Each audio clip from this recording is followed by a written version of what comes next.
Bismillahirrahmanirrahim. Assalamualaikum warahmatullahi wabarakatuh. Alhamdulillahirrabbilalamin. Wabihi nasta'in wa ala umri dunia wadin. Wassalatu wassalamu ala asrofil anbiya'i wal mursalin. Wa ala alihi wa sahbihi ajmain. Amma ba'du. Rabbi srohli sodari wa yasirli amri. Wahlul uqadatam min lisani yafqahu qawli. Halo teman-teman semua. Pada kesempatan kali ini, izinkan saya memperkenalkan diri.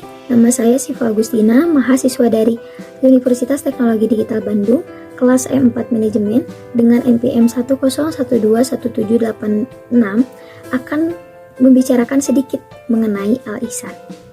Oke, sebelum kita masuk ke topik pembahasan, kita harus mengenal terlebih dahulu apa itu Al-Ihsan. Ihsan secara bahasa dari kata hasuna atau yahsunu yang artinya kebaikan atau berbuat baik.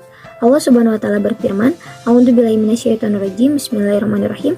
Wa'budullaha wa la tusyriku bihi syai'a wa bil walidaini ihsan. Sembahlah Allah dan janganlah kamu mempersekutukannya dengan sesuatu apapun dan berbuat baiklah kepada kedua orang tua.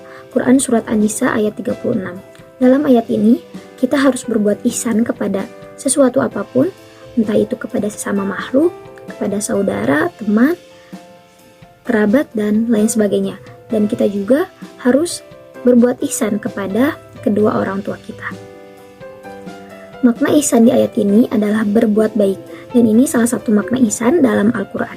Kemudian, ihsan menurut istilah itu ada dua. Yang pertama, ihsan terkait ibadah kepada Allah, dan ihsan terkait interaksi dengan sesama makhluk. Kita bahas satu-satu. Yang pertama yaitu ihsan terkait ibadah kepada Allah. Ihsan dalam beribadah ada dua tingkatan. Yang pertama, beribadah kepada Allah seolah-olah melihatnya, dan yang kedua, meyakini bahwa Dia melihat kita dan mengawasi kita. Nabi SAW bersabda, "Anta abudullaha ka'annaka tarahu fa illam takun tarahu fa inna yaraka." Engkau beribadah kepada Allah seolah-olah engkau melihatnya, dan jika tidak bisa melihatnya, meyakini bahwa Dia melihatmu. Hadis riwayat Bukhari dan Muslim. Berdasarkan penjelasan yang disampaikan oleh Nabi SAW, ihsan dalam beribadah ada dua tingkatan. Yang pertama adalah ihsan pada tingkatan musyahadah, ihsan dalam beribadah yang artinya seolah-olah kita melihat Allah Subhanahu wa taala. Kemudian yang kedua, ihsan dalam beribadah pada tingkatan muraqabah, yang artinya kita meyakini kita sedang diawasi oleh Allah Subhanahu wa taala.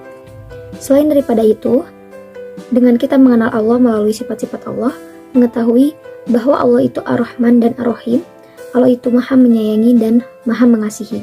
Akan dengan kita cara mengetahui sifat-sifat Allah, Allah mengetahui juga apa yang kita ketahui, apa yang kita rasakan, apa yang kita ucapkan, dan apa yang kita lihat.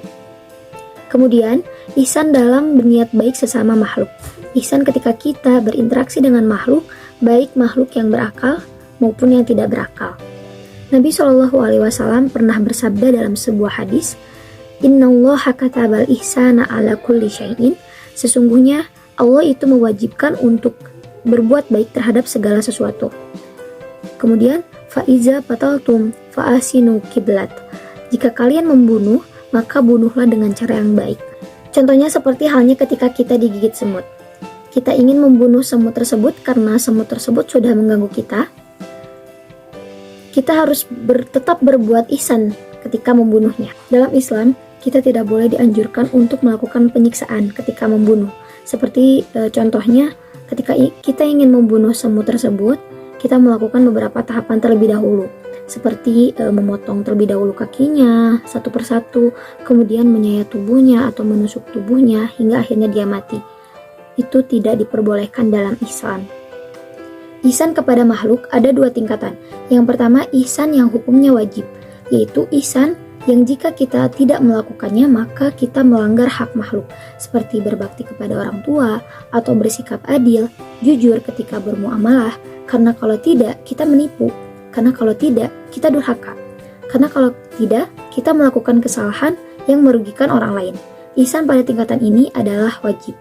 Kemudian yang kedua, ihsan yang hukumnya anjuran, dan itu adalah berbuat baik lebih dari kadar wajib, sehingga andaikan kita tidak berikan orang lain, tidak dirugikan. Misalnya, ketika kita memberikan bantuan tenaga atau harta kepada orang yang membutuhkan, padahal kalau tidak, dia tidak dirugikan.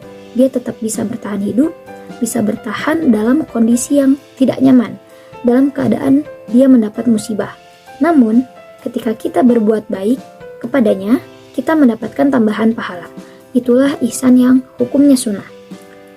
Tabarakallahu fikum. Mungkin cukup sekian pembahasan mengenai al-ihsan. Mohon maaf bila ada tutur kata yang salah dalam pengucapan atau kalimat yang kurang berkenan. Wassalamualaikum warahmatullahi wabarakatuh.